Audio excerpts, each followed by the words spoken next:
Unfortunately, today's headlines is about the tragic attack of 8 transit workers at a rail yard.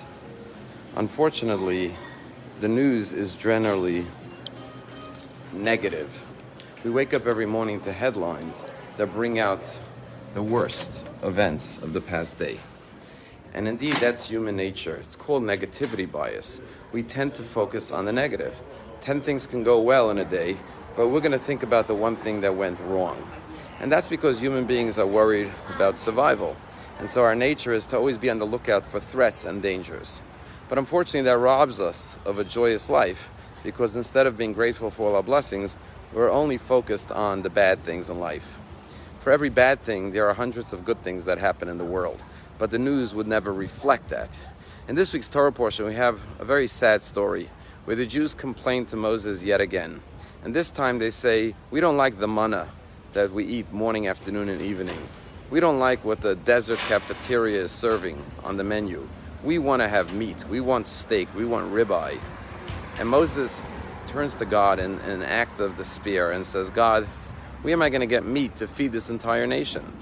And then Moses says to God the most shocking words. He says, did I give birth to this nation that you make me carry them like a mother carries her baby in her bosom? God, he says, if this is my fate, that I have to lead this nation, Hargeni Naharog, please put me to death, kill me, and let me not see this evil. And we look at the Jews in the desert and we can't understand how they can act this way. And we understand Moses' frustration. Moses is thinking, I took them out of Egypt, God performed 10 plagues, rescued them, split the sea for them, and when there's no food in the desert, he gives them manna from heaven. And instead of being thankful and grateful, all they do is complain. And we wonder how the Jews could be so ungrateful. But the truth is that they were slaves for hundreds of years. And all a slave thinks about is, how do I survive? And therefore they had a slave mentality. But we're free people, and we could appreciate all the blessings of our life. It's like the famous story of the professor who put a black dot on the white board and said to the students, what do you see? And the students said, we see a black dot. And the professor said, what about all the white? Why don't you notice that? Instead of reading the news every morning, we start with prayer. Prayer points out all the blessings in our lives. God, thank you for giving me the ability to see. Thank you for the ability to stand erect. Thank you for the dry land beneath my feet.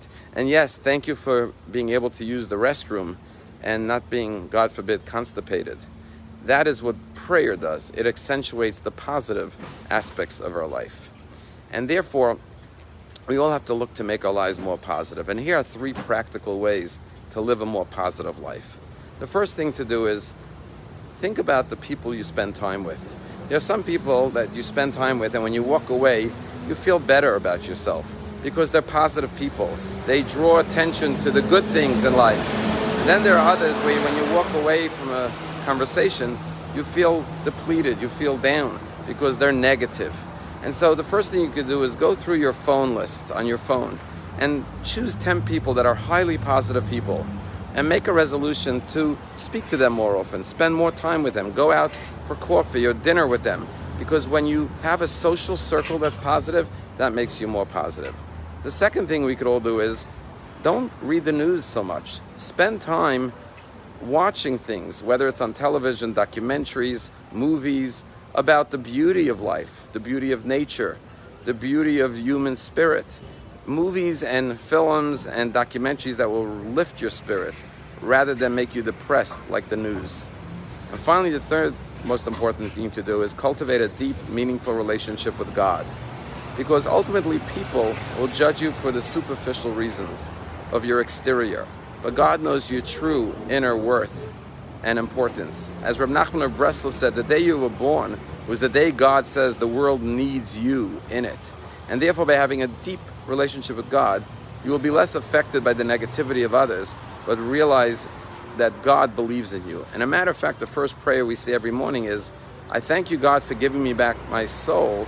Rabbi Munasecha. By giving me my soul this morning, you, God, have displayed faith and trust in me.